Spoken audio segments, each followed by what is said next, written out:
I had so many clients that would tell me what they call the trauma of wash day or detangling their hair. But then I also shared a lot of the nostalgia with people about moments of just sitting in between a loved one's knees, feeling their warmth, like almost like a hug while getting your hair done in preparation, right? For on Saturday, preparation for Saturday dinner and then Sunday, right? Sunday church. And that loving feelings, always going back to that nostalgia of how you felt when your hair was done or how it felt because you know that if you never even heard I love you from a family member, you knew that that was a transfer of love in some way. Hi, I'm Zenda Walker, award-winning author, celebrity stylist, and founder of Know Your Heritage LLC. That's heritage as in Hiritage.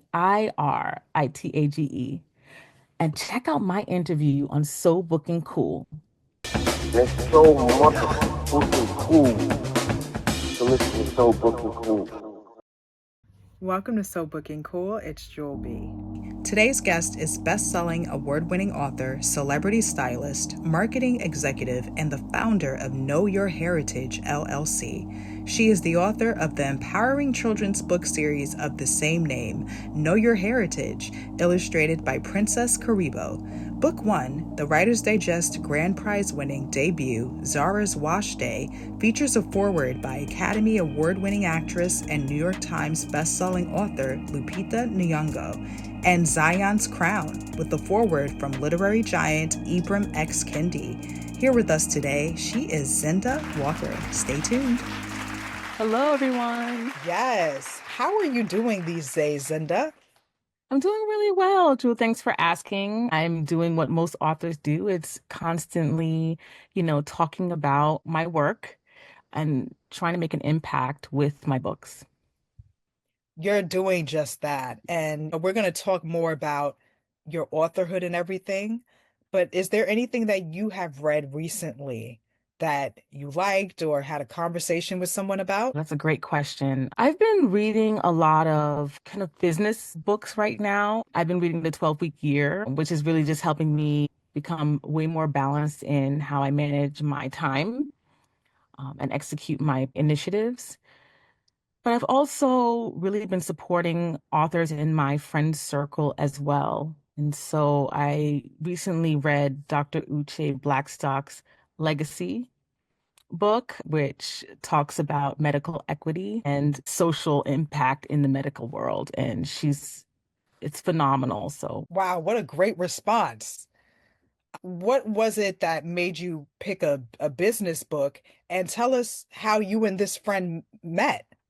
okay, so I've been doing a lot of work on things that I just want to improve in my life. And now that I've been venturing into more the literary world, I've wanted to build my business around my book launches. And I realized that with books, it's great to put great work into the world, but there's also an entire kind of machine behind a book where you can really 10x your book into into bigger impact when you understand more about the business behind book selling, right? And launching your ideas into the world. So that's one thing is one of the things that I've been working on. But how I met my friend, I met her actually, she's a friend of a family member. And it was very interesting. Last year, about a year and a half ago, we met at a social event and we were both in the process of launching both of our books.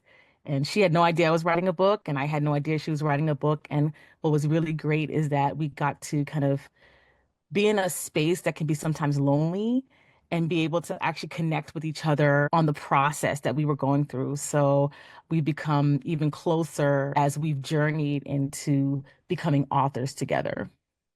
Okay. And speaking of journey, when do you remember when you first fell in love with reading and or writing? I fell in love with reading immediately as soon as I began to learn to read. And so, the kindergarten and first grade. In fact, in the third grade, I had become really just, I fell in love with writing stories myself, right? Writing imaginative stories. And I'll never forget that my third grade teacher told me how much she enjoyed my creativity and thought that I should that I would become an author someday. And that was always in the back of my mind, but I had no idea as I was growing up and living life and life happening that I would actually pursue being an author. And so it's a dream come true. So your teacher told you that you should be an author, right? She was very impressed. Absolutely. And, I just didn't know that that was a possibility because of course, growing up, especially with my Afro-Caribbean background, I only heard about being a doctor, a lawyer, an engineer, and some of these amazing occupations, but had no idea that you could use your creativity and art to do something like being a writer. I had no idea what was involved in becoming a writer. And I learned it later in life, but it was right on time. Wow. So your teacher, I presume, knows that you are in fact an author now. What's so interesting is that as I've been going into K through 12 classrooms now that I write these children's books and people have been asking me to go into schools, I actually recently went into a school where the assistant principals were actually women that I actually went to school with back in that time. And they are so delighted to know that that third grade teacher was such a big influence because now that she's still here and we're actually going to organize a get together so that she can see how that moment in time really truly stuck with me and influenced, my future. That is amazing. First of all, congratulations on that. Thank you. You're very welcome. Yes. When your teacher said that to you, did you share that with your family at all or with friends?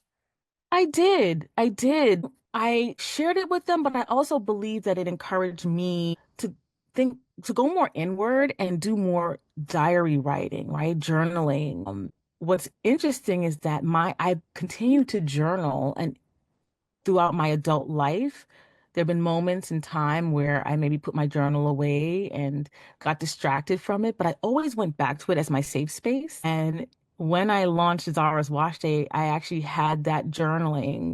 I went back to journaling and decided that this was the work that I was going to publish. So it has always been an important part of the process of becoming. You mentioned before that, you didn't know that becoming an author was something that was possible. Were there any authors at all who a fan of their work of theirs you are, or any inspirations? Absolutely. So growing up, and I acknowledge this now that I've been in the schools more, I enjoyed history and literature, but I never really felt completely connected to some of the work I was studying because I never really got to see my experiences reflected in a lot of the work I was studying.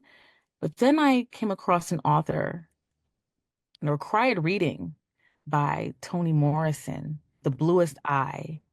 And that book profoundly changed my life. The way she wrote, the way I was able to imagine the imagery and the characters, that book set me on a course of really following authors like the Zora Neale Hurstons of the world, Ralph Ellison's Black literature has really truly impacted me. And I continue to, I think, evoke a lot of that of the ancestor spirits when I'm writing as well. I think of them always. Wow, that's powerful. So you were writing, you were journaling, writing diary entries, and you did say earlier that by the time you did think that becoming an author was possible, you said it came right on time. So just kind of take us to when you were like, you know what, I'm gonna write a book. And not even just a book, but a series. I'm gonna create a series. Absolutely.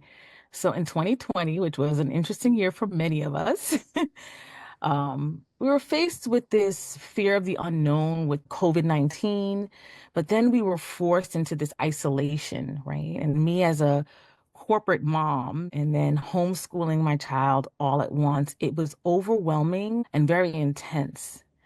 And I went into back to my journaling as a therapeutic remedy for the stress of that time.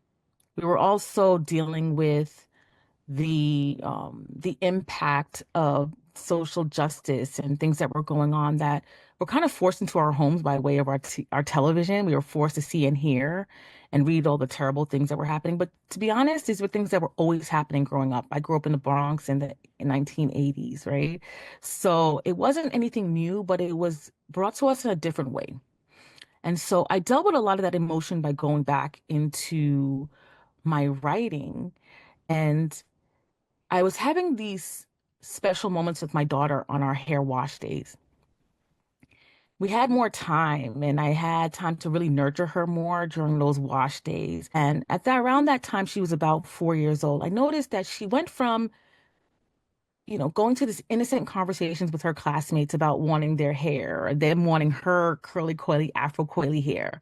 And it was very innocent, but then she had shifted a bit into this not really being proud of her hairstyles and kind of being a little bit more reserved and questioning, well, mommy, why do I have to do this? Why do I have to braid my hair, bead my hair? Why do you twist my hair? Why do you lock your hair? And I took that time during the pandemic, during our wash days, to have more intentional wash days where I shared the why behind our hairstyles, not just the how-tos. And what I noticed is that Zara started to become more confident about these hairstyles. And by the time she was going back to school, I noticed that, instead of wanting to stay home and not deal with those hard conversations with classmates who might be teasing her, she was dealing with conflict much differently. Then because of her confidence. And then the best part was that she was doing better in school. And so I thought, wow, I'm inspired by this experience I'm having with my daughter because I know when I was younger, I had some similar experiences. And so this is a generational thing that just keeps happening. How can I help other families? And so I decided to use that inspiration to write the book Zara's Wash Day. And that's what kicked off the series. And won a prize and everything. Yes, yes. So a story about that too, because Yeah. there was a lot of learning in that entire process. I had to, in some way, believe that this story was good enough, right? I had to have the courage to publish the story and share this vulnerable experience with my daughter or the story that inspired it. But Yeah. I realized for the first time that you don't just win awards because things are great or you're amazing or people love what you do. Now, in some cases, yes, they love your work and they think you might be amazing or what you did was amazing. What I realize is that you first have to put yourself out there. You have to apply for the award. So you have to believe it within yourself first. And that was my awakening applying for those awards because I realized I never really thought that I had to go through this process of putting myself out there first. I thought people just got discovered. So this was amazing. It was my realization, not as much as the award. The award is great, but it was a triumph for me to realize that I believed in myself enough that I could win that award. And that was the win. And does your daughter know the story behind Zara's wash day? Yes. Yes. So, and then shout out, by the way, because I don't want to leave Writer's Digest out. Thank you, Writer's Digest, because getting that award changed a lot of things for me too, because there was that support and credibility behind my work. So, shout out to Writer's Digest. But yes, my daughter was with me during that period of writing the book. I told her, like, let's do this together, right? This was a mommy daughter vibe and energy, not just with enhancing our wash days with the history and the why but also showing her that, oh, mommy's doing something a little bit different. Mommy's coming a little bit outside of her shell, and she's doing something that actually really truly scares her. And it was important for her to see that because I think what it did was not only help Zara through her process of hair wash day and understanding how her hair connects to a bigger story, but it also showed her that mommy still also experience processes of learning and discovery, even at my age, right? Mommies aren't perfect. Mommies don't know everything, and we can do this together. And through that process, she was teaching me things as well, right? And so I always think back at that time and I get emotional because I realize, wow, I was teaching my daughter something, but she was teaching me something too. And this is a special moment that we had together. And then she could see the final product of that time. And I intentionally took the entire year to go through this process with her as well. When you say the entire year, so like the publishing process So journey of it? yeah, so initially I self-published the book in 2020. I started the book right about when the pandemic hit, around that, March timing. And I went through this process of finding an illustrator and then realizing I wasn't going to be able to manage all facets of publishing the book because in that time I also realized I'm going to focus on what I'm really good at, and that's the storytelling. So I found an illustrator who actually lives in Lagos, Nigeria, because I saw some of her work and how she respected the Black aesthetic. And I thought, wow, I have to work with her. And she was willing to work with me. So we had this kind of 4 month back and forth on all the illustrations and connecting on really bringing the book to life. And I probably could have published it in 4 months, but I actually sat on the book for the last 3 months because I actually had a lot of fear. I was scared that I was going to put out this work and that people wouldn't maybe like it, or that no one would know about it, or am I doing the right thing putting this vulnerable work of art out there? And I eventually ended up doing it because I realized that you have to do things scared.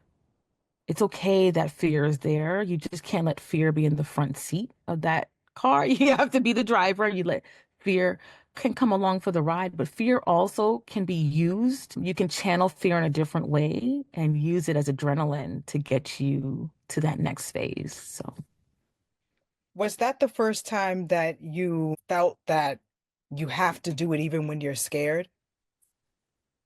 I did because I also looked back on my life and I realized there was a lot of moments that I allowed fear to paralyze me. I allowed it to paralyze me and stop me from doing things that I wanted to do. And I was scared to fail. And what I realized is that failure is really learning, and no's and are sometimes just misdirection, or a redirection, not even misdirection, a redirection. And it was in that moment during the pandemic, going through everything we were going through, and also learning with my daughter and growing together as a mommy daughter team, that I realized, oh my goodness, this is my awakening, my growth. This is the learning at the end of this journey, which is not really the end of it, but it's at this phase in the journey. And it was really the first time I realized, wow, I'm going to do this thing boldly while being scared. And that is part of the human condition, and it's okay. Love that. So once you said you're going to do this boldly, right? What did that look like? That looked like an entire during the year. I actually started to really get into my social media bag a little bit. So, Yeah. I'm really uh, naturally pretty introverted. I can be extroverted when necessary. But of course, during that time in the pandemic, it wasn't necessary, right? We were so isolated, we were alone. There was so much uncertainty, so many emotions going on. And I realized that this was the time for me, if I'm going to put this work out there, is to start building a community, start practicing putting myself out there. Because what I realized is that once the book is out there, too, the work doesn't stop, so that I would need to get really comfortable telling my story, sharing the work, and really creating also a safe space for that inner child to find her voice. And there's been a lot of moments in my life where I felt voiceless, but also opted to be silent. And I felt towards the end of the pandemic that this was the time something clicked for me. It really clicked for me. And I think that this book was the launch pad for that. And you definitely have a social media presence. Thank you. Yeah. Thank you so much. Well, Yeah. interesting is that I'm an artist, right? I'm a hairstylist, so I love aesthetic. I love to think outside the box. I love to kind of create. And I had no idea that I would be capable of some of the things that I've done on social media. And oftentimes with social media, because of the likes and the, engagement, if you don't get that, it can sometimes feel like you're being rejected, or it can feel like, oh, people just don't like what I'm doing. And I've learned that you, again, do it anyway. Like, do what feels natural and authentic to you and your brand. And so, what I always do is I go back to the why. Why did I write this book? I wrote this book to help other families. I knew after doing some of the work that I did, being a hairstylist behind a chair and hearing all of the stories, right? Being a therapist for a lot of my clients, that this story was not unique. I knew that among especially the African American community, everyone has a hair story. And that can be kind of polarizing actually, because I had so many clients that would tell me what they call the trauma of wash day or detangling their hair. But then I also shared a lot of the nostalgia with people about moments of just sitting in between a loved one's knees, feeling their warmth, like almost like a hug while getting your hair done in preparation, right? For on a Saturday, the preparation for Saturday dinner and then Sunday, right? Sunday church. And that loving feelings, always going back to that nostalgia of how you felt when your hair was done or how it felt, because you know that if you never even heard I love you from a family member, you knew that that was a transfer of love in some way, for the most part, right? Yeah, absolutely. And when did you get that fantastic idea, know your heritage, to call it that? Thank you for that question. Oh, what's interesting is that initially the book was called Zara's Hair Journey because I felt like Zara was going through this journey of her ancestry with her mother's, storytelling. But then I said, well, what about the boys? And you know what? I know about different cultures, and everyone has a bit of a hair custom or tradition, practice, and a belief about their hair that's connected to something bigger. It doesn't stop here, right? It starts here. I thought maybe I should follow up and maybe tell the story of our boys, right? Because boys and men are also experiencing their curls as well, right? They're wearing their afros, they're wearing their braids. I've seen beads, I've seen head wraps so I thought, wow, you know what? There's this story has legs. I'm going to create the Know Your Heritage series, and Zara's Wash Day will be the first book in the series. Who was the first person that you shared the idea for your series with, or did you keep it to your chest? I kept it pretty tight to my chest. So Zara, of course, was the first person, my daughter. Right, right. And then I have a twin sister who I'm really close with. And so she was the next person in line, and of course my journal, who I personify because my journal has been that girl, that the person I can always tell all my secrets to. But yeah, I kept it pretty tight. And I didn't even tell my parents at the time, I didn't tell anyone else in my family because I just wasn't, again, I was dealing with a lot of that. I'm not sure people will accept this. I still was dealing with a little bit of that imposter syndrome, which I know some people say doesn't exist, but I do think the human side of me just wasn't sure how other people would receive it. And so this was something I kept closer to myself until it was time to do the big reveal. Wow. And what was your favorite process when writing the book? Oh, great question. During the pandemic, so I'm a big music fan. Yeah. And because music is another storytelling, storytelling kind of platform as well. And music has always been a big part of my life. And whether I just need the music to hype me up, or I need it to calm me down, or I just need it to take me into another space. And it's something that me and my daughter shared, and it got amplified during the pandemic as well, because we always had our Friday dance parties where we would just be done with homework, be done with work for the week, and we would just put on music and dance. But it was also the time when D Nice had kind of revolutionized DJing for the entire globe.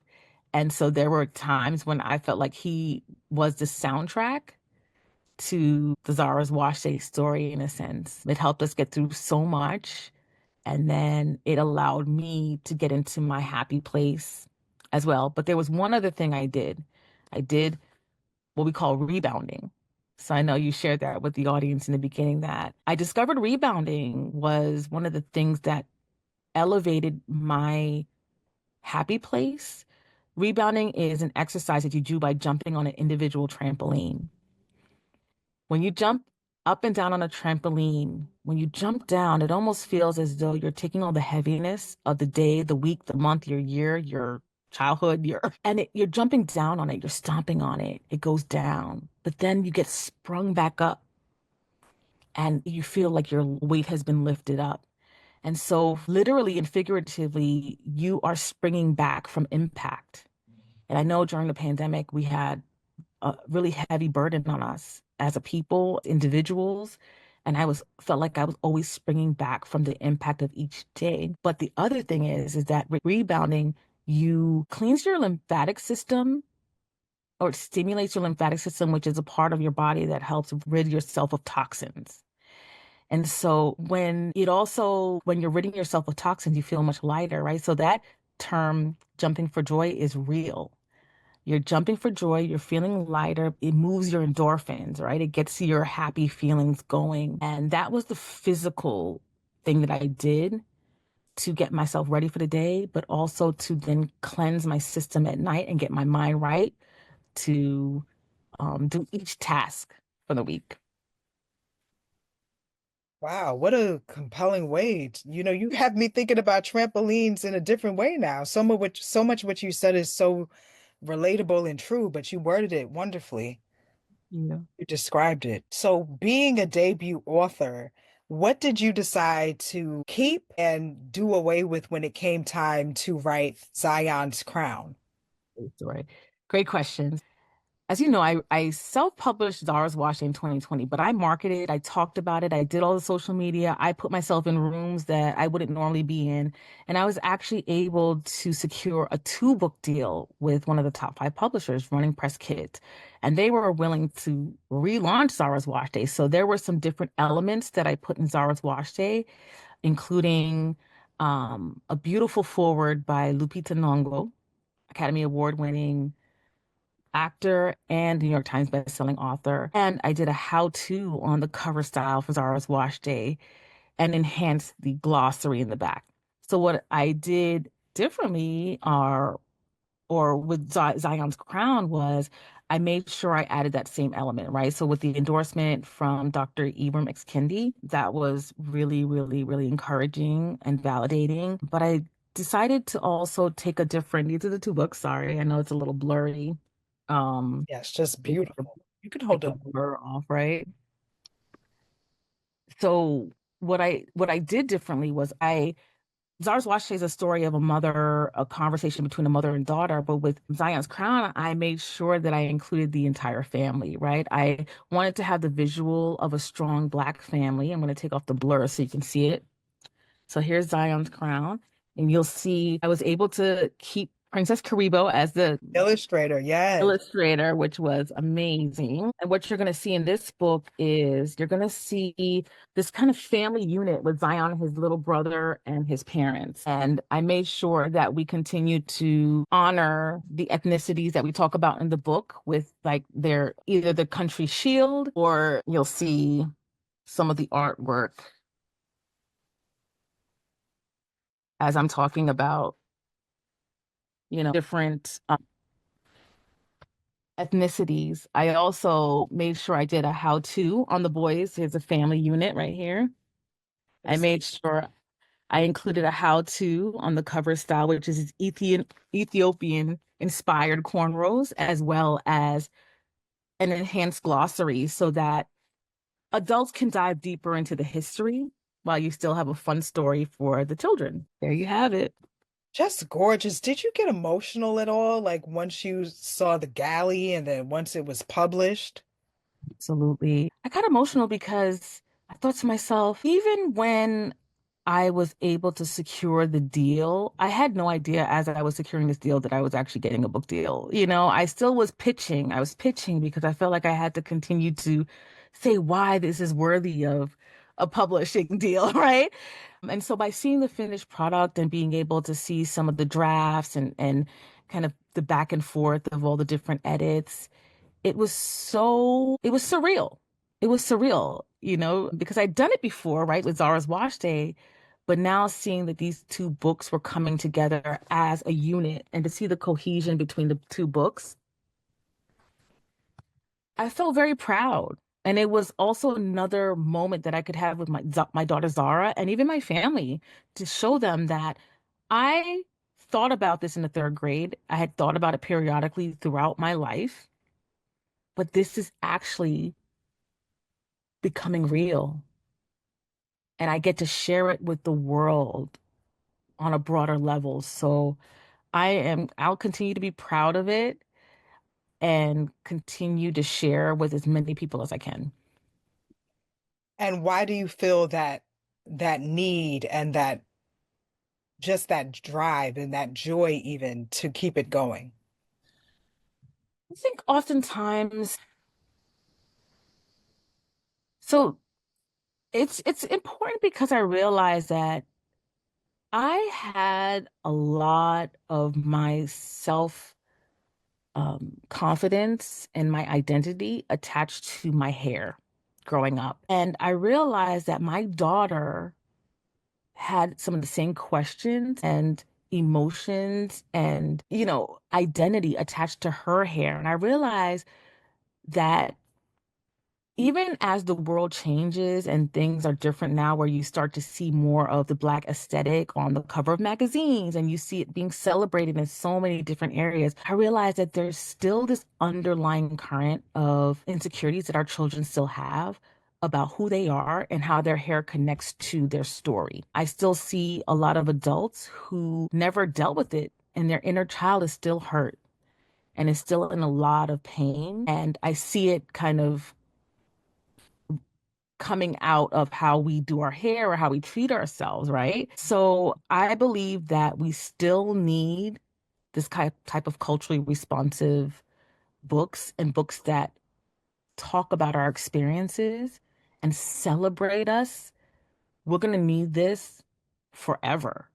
And I think, f especially during the time when we were going through the pandemic, I went to a lot of protests. I went to a lot of meetings, right? I always felt helpless because I felt like I couldn't do enough because every time a hashtag name came up, I just felt like, what can I do? How can I stop what's going on? How can I help our children to feel more confident, right? How can I celebrate us as a people? This was my way of being a leader in the movement, right? It was in addition to the marching, it was in addition to writing letters, it was in addition to, speaking up. This was the way that I could be loud and proud and also kind of strengthen our children who were going to be the future leaders, right? Strengthen their mindset. And not just Black children too, right? I go to classrooms that are so diverse, and I realize that once those children understand more about our culture and understand more about their neighbors, these are also the children that are going to impact legislation. They're going to impact how patients are treated in the hospital, right? Like it's going to impact Black maternal health. It's going to impact all the things right now that, again, continue to be topics in social justice. So I did notice that you mentioned we're going to need this kind of love and this kind of empowerment forever that you're contributing to.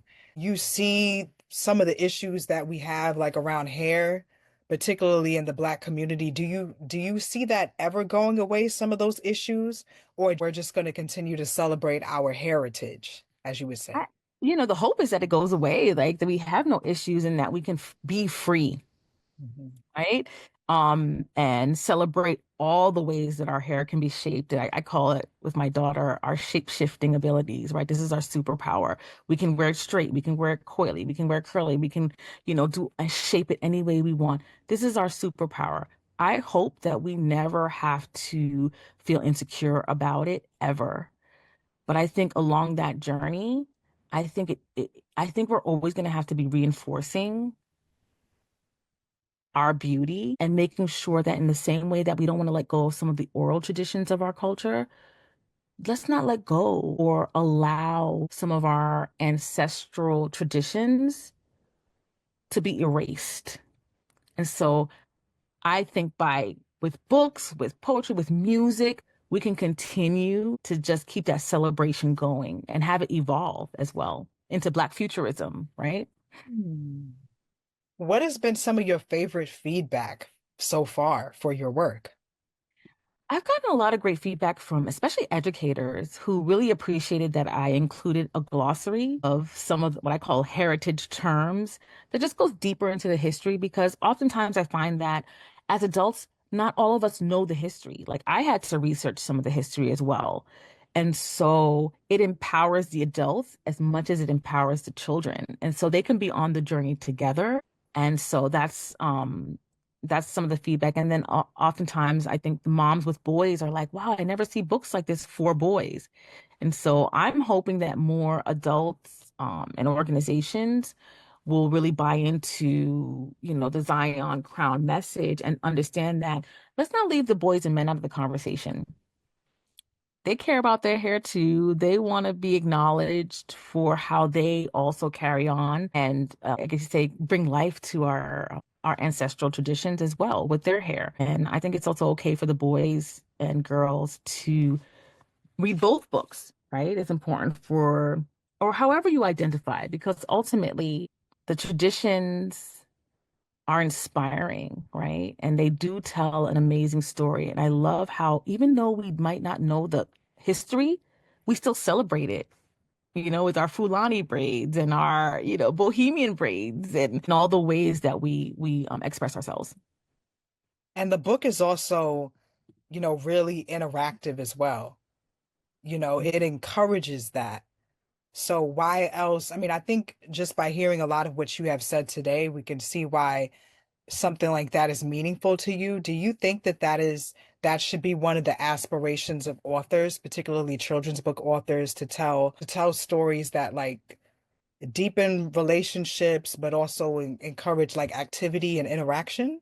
Absolutely. One of the things that I've noticed when I go into classrooms is that the kids have a lot of questions. And I encourage that because even in the dialogue with both books, you'll see that the children are asking a lot of questions. And there's this kind of back and forth it's conversational between the parents and the children. There's this one part in Zion's Crown where Zion is telling his father, listen, I don't want to wear these braids anymore. I'm getting teased at school. Maybe I should look more like the kids in my class. And his father doesn't say, absolutely not, or yes, definitively. His father validates him and says, you know what?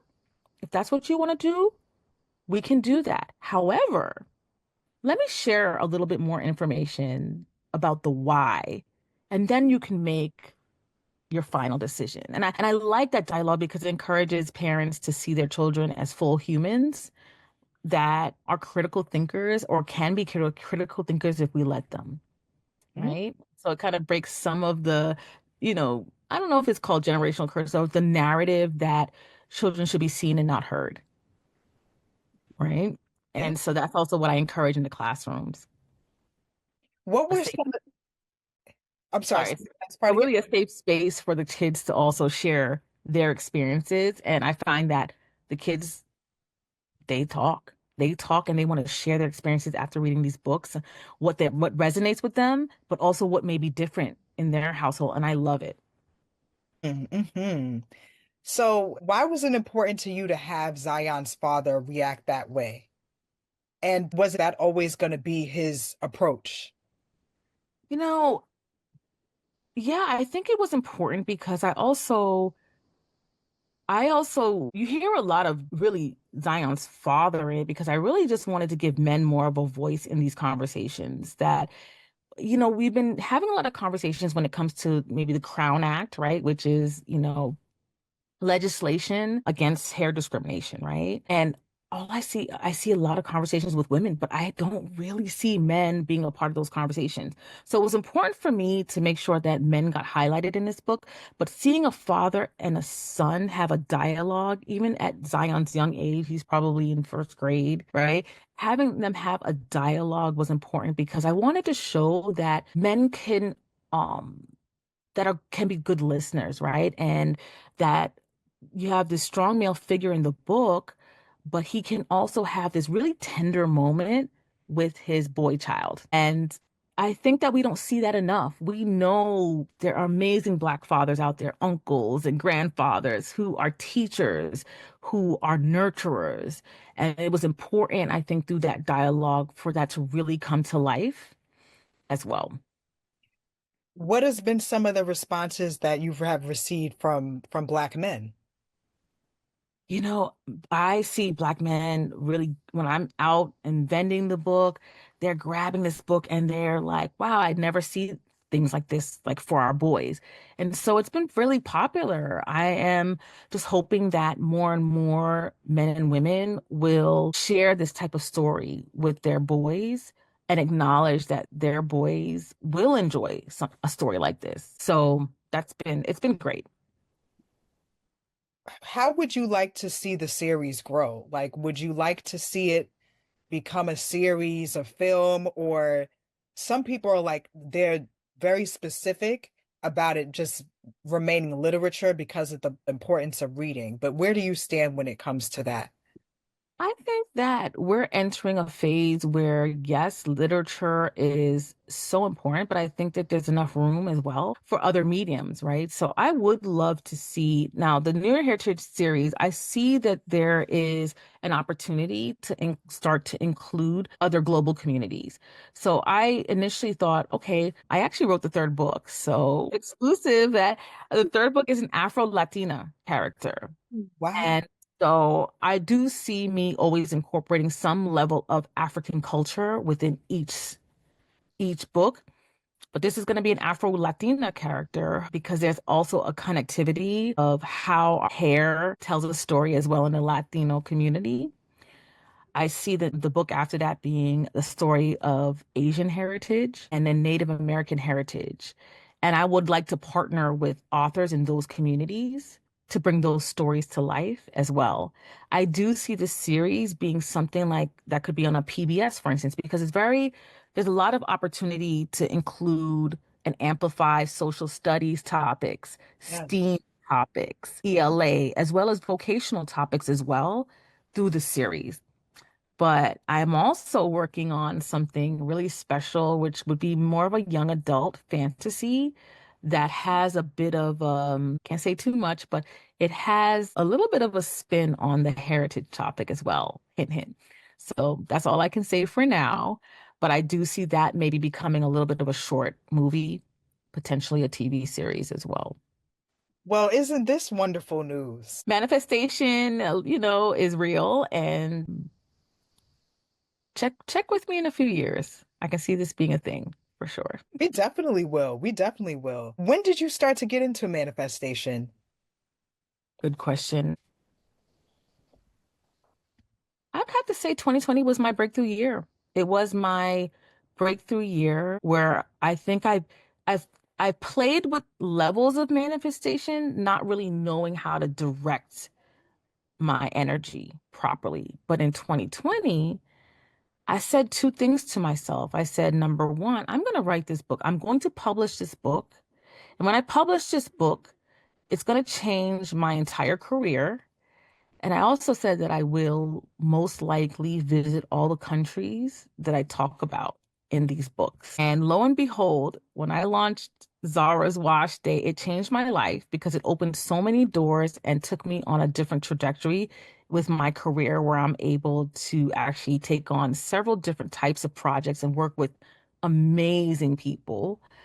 But I was able to actually travel in 2022 to many of the countries I talk about in Zara's Wash Day on a completely different project. And so I realized that this was the promise I made to myself or the definitive statement I made, manifestation I created in 2020 when I launched the book. And it all happened for me. And so now I realize this is a regular practice that I need to take part in, and make sure that I don't interrupt the energy with doubt and all the things that can kind of paralyze and stop you in your tracks. Wow. Wow. So what is the best advice, Zenda, and the worst advice that authors could receive? Mm. Great question. Thank you. I got some bad advice in a meeting with a kind of like a state like business program where you have mentors that, talk to you about what you're doing. The worst advice I got was that some of the dreams I had for my book were just unrealistic and they would not happen and most likely not happen. And it crushed me.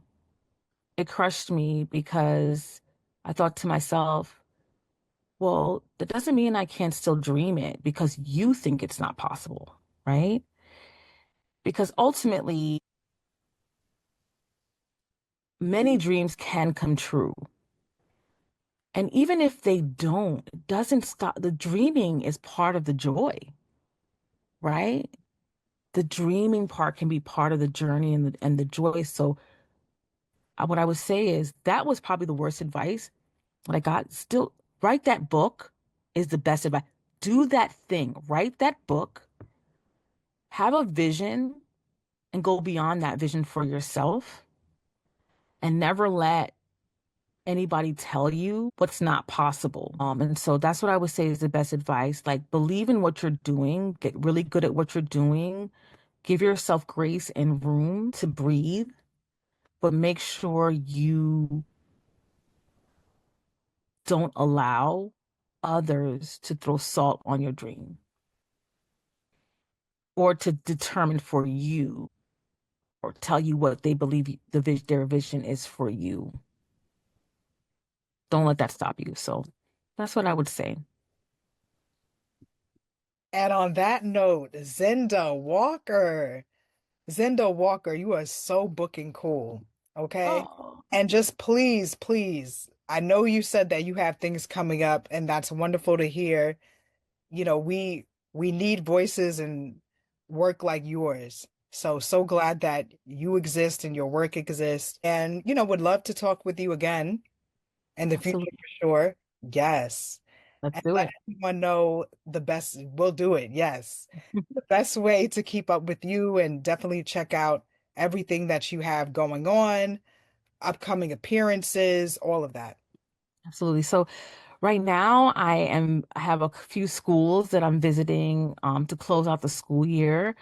I have some things in the works that I'll let everybody know about for the summer.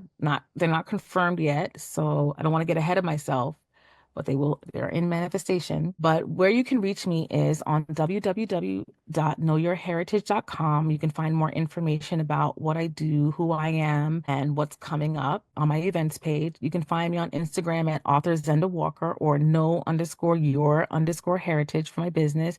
You can also find me, I'm quite active on LinkedIn and as well on TikTok, know you are here on X as well. And Threads, I'm author Zenda Walker. So please subscribe so you can keep up to date on what I'm doing. Love that, guys. Make sure you check out everything that Zenda Walker has going on. And thank you to all the viewers and listeners. Until next time, so booking cool. Zenda, my bonus question for you is what is your advice for authors who are doing school visits? Good question. So this is a loaded question. So let me start because I'm learning. So um school visits. So it's really important to develop relationships with school leaders like principals, assistant principals, as well as parent, your PTA, right? Your parent teacher association or parent coordinators, and even the school counselor, because these are the leaders that can really, make sure that they're the decision makers, right? They can help with whatever budget's available, and they're the people that can actually make decisions about what activities happen throughout the year. It's important to have materials that really speak clearly and concisely of what you value you bring to the school and have lots of visuals and examples of what it looks like when you do a school assembly or you're in a classroom. So start to build that kind of portfolio of information. And the next thing is, I would say, if you're doing this work in your city, just make sure that you understand what avenues are available to you for tapping into Department of Education appearances and budgets. Right. So for me, for instance, I'm UMBE, a woman, a minority owned business enterprise. as well as a Department of Education official vendor. So that opens up the door and many more opportunities for me to touch many different school districts in the five boroughs. So those are some of the things that I would say is important, but going to the different Board of Education meetings and knowing who your audience is, which is mainly the principals, getting in the ear of the principal is going to be very helpful. Thank you for that. That's fantastic. Yeah, I'm sure that'll be really helpful to people. Absolutely. And I get actually a lot of requests for people who want the step by step. So if that's something, I encourage everybody reach out to me because I'm not a gatekeeper. I want everybody to win, especially members of our community. So feel free to reach out to me anytime and I'll tell you everything I know. I'm still learning, but I'm happy to share what I know.